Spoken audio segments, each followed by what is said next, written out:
Now over at Caulfield we have Kenny Callender and a star-studded race meeting. Thanks very much, Rich. Well, the Vics are going a lot better in Adelaide than the Aussies are going in India, I can see that. We've got a big day in racing, as Richie told you, at Caulfield. Race 3, the How Now Handicap, is coming up in a few moments. You'll see that, but what a bonanza of top races we've got. We've got 3 Group 1 races to show you, as well as a Group 2 race. Headed by the Caulfield Guineas at 2.25. You'll see the Tarak Handicap at 3.05. The Caulfield Stakes at 3:45. These are all Eastern Standard Time. And the Quick Ease Stakes, the big Caulfield Cup Trial, at 25 minutes past 4. And don't forget, tomorrow, the racing show. There's been a change time, or a time change, I should say. It'll be on at approximately 1:30 during lunch at the cricket, and it will be followed by the Japanese Formula One Grand Prix. So approximately 1:30 tomorrow, lunchtime of the cricket for the racing show. And with me, as usual, on this racing show, Caulfield Guineas Day, is my favourite sparring partner, Simon O'Donnell. G'day, Simon. Well, Ken, this is wonderful, and it's a great show on turf this afternoon. We'll have a great show for you tomorrow, but by gee, it's just chock full of great horses here this afternoon. Well, we're going to go to the How Now Handicap in a minute, but what about the Guineas in Costa del Lago? Oh, in Costa del Lago's all the rage, but there's been big talk down in Melbourne this morning about West Point. They don't put Anthems out of the race, but definitely the horse to beat's in Costa del Lago. You watch out for West Point. I certainly shall. I'll have a look at the tote prices now for race 3 in Melbourne, the How Now Handicap, a race for mares. Number 1, Secret Weapon, is showing at $15. I'll just double check that hasn't changed, or 15 to 1, I should say. 2 Ski Ups as a scratching. Fabulous Frisco's a bit of a firmer, into about 7 to 2. We'll make it 15 to 4, about $4.70 for $1 investment. Tonicity is a 9 to 2 chance. Number 5, Gold Foil, is at 20 to 1. Number 6, Eastern Princess, out now to 60 to 1. A bit of a roughie. Number 7, Forte Vento, is a 40 to 1 chance. Number 8, Escada, well in the market at around about 4 to 1, about $5.10 on the TAB. Impulsive is a 9 to 1 chance, out to 10 to 1. Kaylee Princess is at 20 to 1. Number 11, Heroic Lady, is a scratching. Number 12, Lady Josephine, is showing net 14 to 1 or just over. Number 13, Bartimis, at 12 to 1. 40 to 1 for Lady Tyrol. September Morn, about an 8 to 1 chance in now, closer to 7 to 1. 80 to 1 Smooth Flow, one of the roughies. And Swoop the Coup, it's out to 200 to 1, probably should be 2,000 to 1. Okay, as we pick up Vision, Simon, there's Forte Vento, one of the roughies in centre screen at the moment. You got a fancy in this? Yeah, I have. Just having a look at him in the yard. Darren Beedman's on number 8, Escada. Now, it's out of the Pat Highland stable. They've been in pretty good form themselves, and I thought she looked absolutely exceptional in the yard. So Escada I'll give a good chance to. 4 to 1, there's been some money for us, so I'm going to stick with her. There she is in screen, number 8. Darren Beedman on board, of course, where you couldn't want a more in-form jockey, and that mare just looks super in the yard, I thought. Yes, and Pat Highland and Darren Beedman, the same combination that won last year's VRC Oaks. Okay, the favourite at the moment on the TAB is Ski Ups, into $4.60. There's number 5, Gold Foil, for Brett Preble. I don't want to talk to you about Ski Ups. You made it blue, then it's scratched. I've got that Fabulous Frisco, I should say. That's a square up I wanted on you for 3 years ago. Yeah, that's exactly right. Fabulous Frisco is the favourite, number 3. I've been dying to square up on you. That Moonee Valley, I took the scratching one day. I will never do it again. It was the second top horse on the TAB. That's how I've fallen for it. Fabulous Frisco at $4.60, $5.90 for Tonicity. I'm lucky you're here, mate. There's the grey, number 7. Which was the grey? Okay, they're just about all in. Yeah, the Swoop the Coup was a grey. Hard for me to pronounce that. Okay, this is a 1,200 metre sprint. The How Now Handicap, the starter Mouncey Stand. Fabulous Frisco favourite ahead of Tonicity. They're about to go. Here's the call. Now they're all ready to go. Kaylee Princess the outside. Fabulous Frisco stands up well. Artemis makes a good line. Tonicity, Gold Foil waiting for the light. Soon be on their way in the third of the day here. Lights on, they're off. And Kaylee Princess, the first to jump out from Gold Foil, who got out well. Swoop to Coup was away quickly towards the inside. Fabulous Frisco out fast with Escada. And going away well just in behind them. September Morn up into a leading position. And being followed a bit further back by Secret Weapon. Just in behind them came Eastern Princess. As they settle down now and come up to the 800 metre mark. It's a good race for the lead. And Swoop to Cou's in charge by a length in advance of Kaylee Princess. A length to Fabulous Frisco. Escada was next over on the outside of September Morn, being followed by Impulsive, working away into the picture. Gold Gullfoyle is in behind them. Smooth Flow, Eastern Princess, a length and a half. Secret Weapon, Tenacity well back. 2 lengths away. Barter missed on the outside of Forte Vento, followed by Lady Tyrrell and Lady Josephine last of all. Rounding the turn, Swoop to Coup travelling well by length in advance of Carly Princess at the 400. They're followed closely up on the outside then by Fabulous Frisco, held together and coming at these leaders quickly, followed by Escada down the outside with Gullfoyle. September Morn making up ground. 250 metres left to go. Fabulous Frisco has taken the lead. Escada under the whippers coming home pretty well. Then Carly Princess and back behind them Tenacity from a long way back with Smooth Flow. But Fabulous Frisco is nicely clear close to home. It's got it one. Fabulous Frisco too good. Wins by a length. Carly Princess a neck away third Escada. Then Tenacity followed by Eastern Princess, September Morn, Smooth Flower. Back in behind them Lady Tyrrell, Lady Josephine, Gullfoyle, Forte Vento. And further back in the field then came Impulsive, followed by Swoop de Coup. Well back as Secret Weapon, and the last home is Barter Mist. Well, one for Stephen King and one for favourite backers. Number 3, Fabulous Frisco, $4.70 the win, $2.10 the place. Number 10, Carly Princess, Brian York second, $4.60. And number 8, Escada, Darren Beedman third, $2.10. The numbers 3, 10 and 8. As we pick up the replay of the How Now handicap. Now over on the rails was Carly Princess in front, quickly getting to her in the yellow sleeves and the blue cap is the eventual winner, Fabulous Frisco. Now watch out further in the red cap.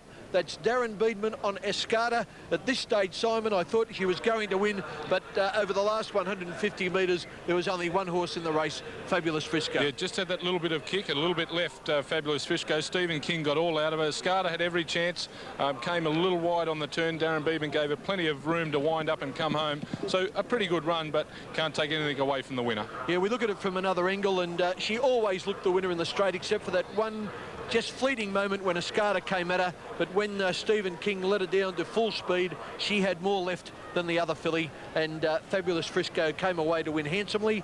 And Carly Princess on the rails, I thought, held on surprisingly well to run second, and actually just lasted to get that second placing ahead of Escada, Pat Highland's filly, who of course, as I said earlier, was ridden by Darren Beedman.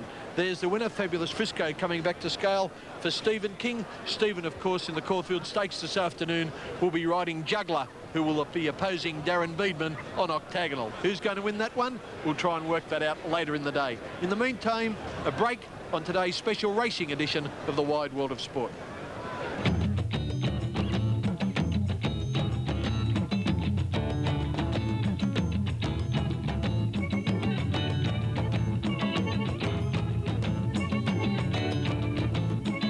The horse is coming from behind. It's perfect to race on. Yeah, my word, and the good racing, top racing starts right now, because our next 3 races are Group 1 races. The Caulfield Guineas, what a crackerjack field, the Tarak Handicap, 1600 metre handicap, and then the Weight for Age 2000 metres Group 1 Caulfield Stakes. We'll finish it off with you with the Quick Ease, which is a 2400 metre Group 2 staying test. Let's have a look at the prices on the 1996 Caulfield Guineas. And remember, these are TAB approximates. Number 1, Anthems, is showing at 9 to 1 or $10 on the TAB, and Costa de Lago is only at $1.60, which is approximately 7 to 4 on. Number 3, Intergaze, is at 20 to 1. Number 4, Alpha, at 9 to 2, surprisingly short, about $5.50. West Point from Sydney is 11 to 2, $6.50 on the TAB. I think that's great odds. I think he can bowl over in Costa de Lago. Portland Player races in the Kingston Town colours, but Kingston Town he ain't, and he's a 25 to 1 chance. Tarnpur Lane, well, he's a ruffian, should be 40 to 1. Dibbles Dane's got no hope against this class of horse, and he is at 80 to 1. The favourite, the horse all Melbourne has rallied to, is Encosta de Lago. Well, it's a fancy name for a horse, isn't it? But, well, it might be, because he's a fancy horse, as Anne-Marie Sparkman discovered this week.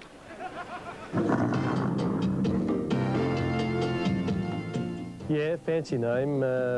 It's a bit of a problem. We're not quite sure whether he's been named after a golf course or a residential development in Portugal, but because at the time Joe Throsby and I were playing golf down there, and I don't think we were too focused on what was going on around us, but we thought the name was nice, and we won a couple of bucks on the golf course off a couple of jokers there, so we called the horse that.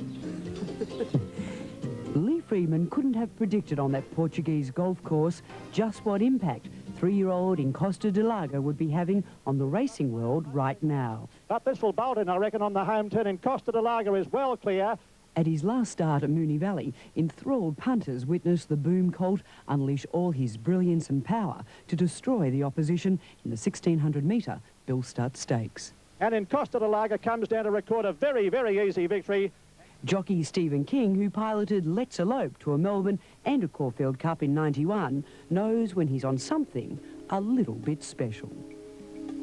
I suppose every jockey sort of strives to get a horse like that, but it's very hard to explain because naturally you have a lot of rides during the year, and you know, these horses might only come around once every 4 or 5 years, and when you do get on them, it's just it's very explosive to do. The leader in Costa de Lago, flying along the inside in Costa de Lago. Can you compare him to that to the great mare that you rode?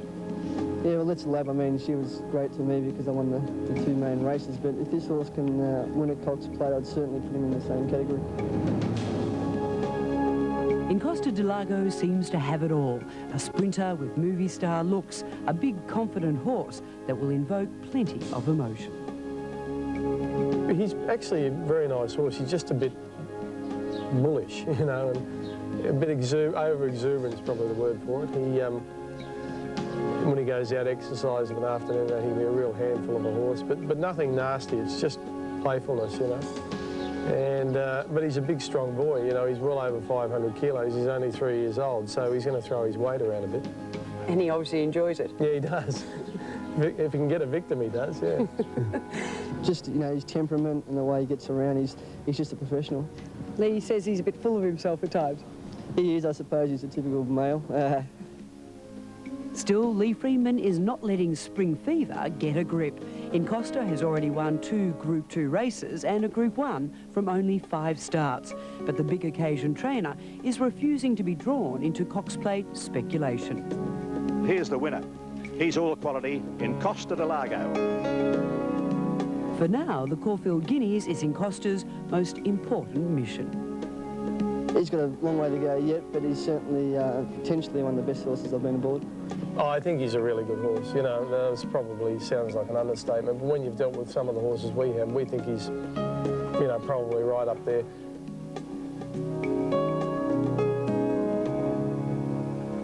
How good is he, Simon? That's probably the question on everybody's lips. Look, I think he's got to be very good. And if you have a look at his runs, particularly in the Ascot Vale and the Bill Stutt Stakes, he carted the field up to Old Tasman, which was a mad leader, and did it easy. In the Vic Health Cup, he weaved his way through the field against the older horses and won that race as well. Speed's never going to bother him. I think speed, he'll travel where the jockey wants to, and it just won't bother him. And when a horse can relax like that as a 3-year-old with the sprint he's got, I think he's pretty special. I've only seen him on tape so far, but what impresses me most about him is his ability to relax. Yeah, that's the thing. He can travel anywhere in a race. He can travel back and weave his way through. He can come around the outside, or he can be right up on the pace. I think he could be a very special horse. Today will tell us a bit more. It sure will. Another man who always gets his horses to relax is Bart Cummings, the Cups King. He's won 9 Melbourne Cups, and he's won plenty of Caulfield Cups as well. We interviewed Bart earlier in the day. Well, Bart, an interesting runner for you in the Guineas in Alpha, a Tasmanian galloper. How did it end up in the Cummings stable? Well, I had a call from Mr. Lardo saying that he'd like someone to train it, and I was very pleased that he thought of me at the time, and I took it. Well, a good race to gauge exactly how good and what ability Alpha has. Well, he's had 3 runs with us, and he's won his last 2. I think he'd be quite competitive today. He's not up in the championship class now at this stage, but he'll be there at the finish, and I think he's improving every run. What about your impressions, the wraps on in Costa de Lago? Are they out of place? The Health Cup was a good run. I thought the opposition in the Moonee Valley mile race was very poor standard, but he did win very easily. So I think West Point today will probably test him out. I think that's probably the hardest one to beat. And Bart Cummings, of course, was speaking with Andrew Voss. Now, is Alpha good enough? He's won 8 out of 10. What do you say, Simon? Well, I don't like to doubt Bart Cummings, but this is his real test. Since he's come over from Tasmania, he's won 2 of his 3 races here in Victoria. I think he's got a good chance, but he's against a class field today. It'll be the best he's met so far during this preparation. We'll test him. It's like going from park cricket to Sheffield Shield to test matches, mate. He's not good enough. Well, some can make the gap, but others can't. He won't. Well, who knows? Okay, that was Bart Cummings, and what a great trainer. We're going to take a short break now, and as we go out of the break, you have a look at this action of Assertiflass and Dashing Eagle from last week's Flight Stakes. I was standing, you were there, two worlds collided, and they could never tear us apart.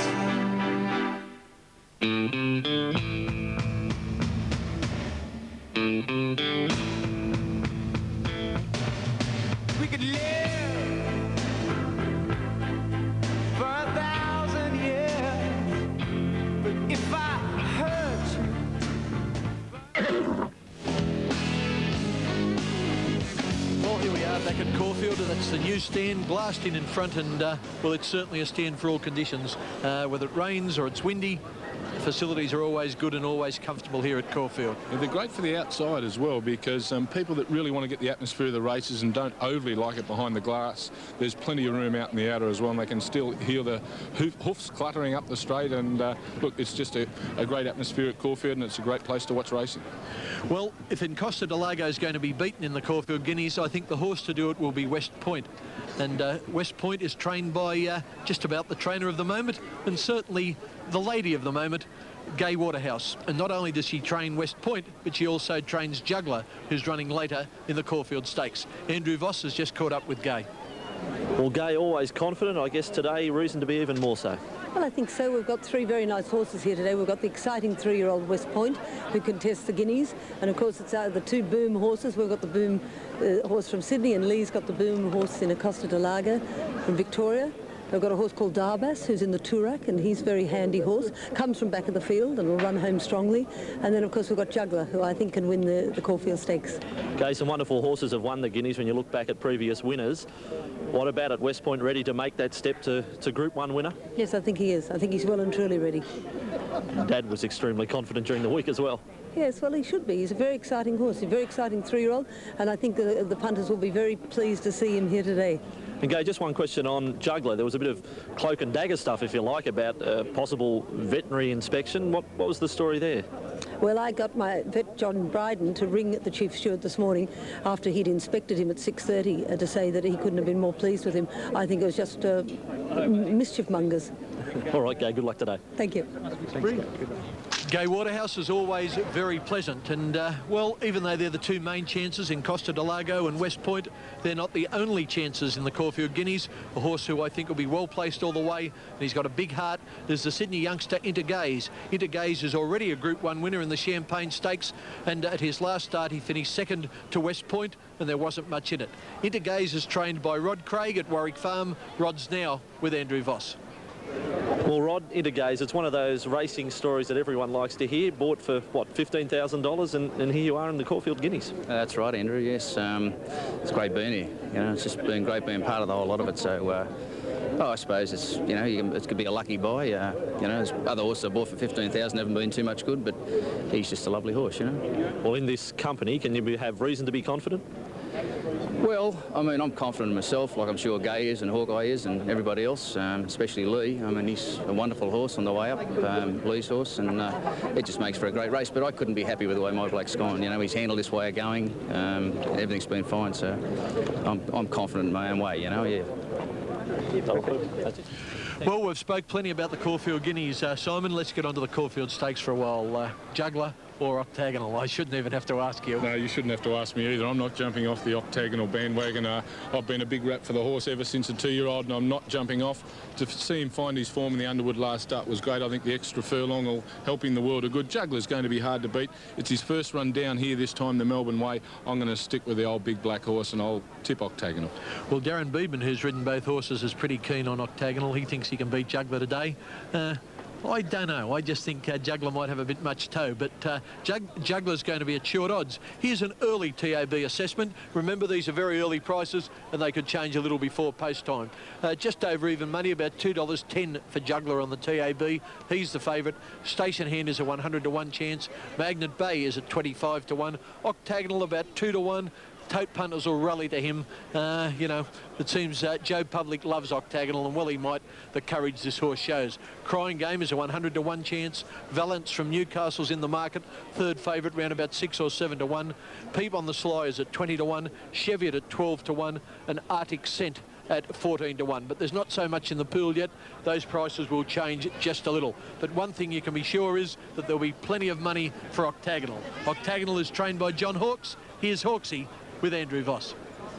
Well, John, I read with interest today you were saying Octagonal, since the win in the Underwood, is really back to normal. It suddenly realises that he is the champ.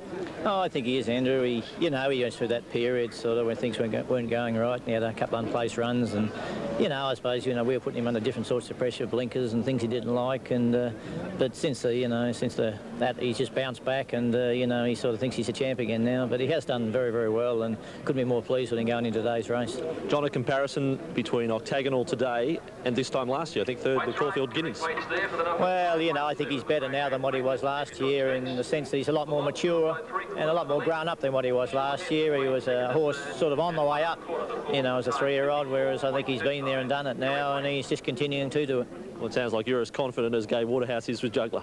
Yeah, well, as I said, they're both good horses, and I mean, they haven't met before, which is, sort of pretty exciting in that respect sort of thing. But I think I'll come out on top today, but we'll have to wait and see what happens.